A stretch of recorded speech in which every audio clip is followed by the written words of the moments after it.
This video will show you how to set the alignment for the tool magazine in the MDR CNC software.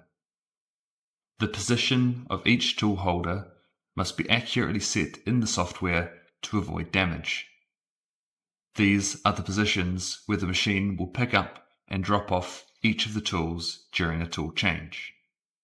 In this example, we are using tool 8. Start by driving the spindle to the correct position for the tool change. Select the number for the tool holder that you want to set the position of in this drop-down menu.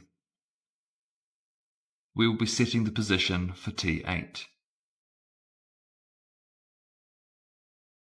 To set the position for the tool change to the current Y and Z position of the spindle, press Load Current Y coordinate and Load Current Z coordinate respectively.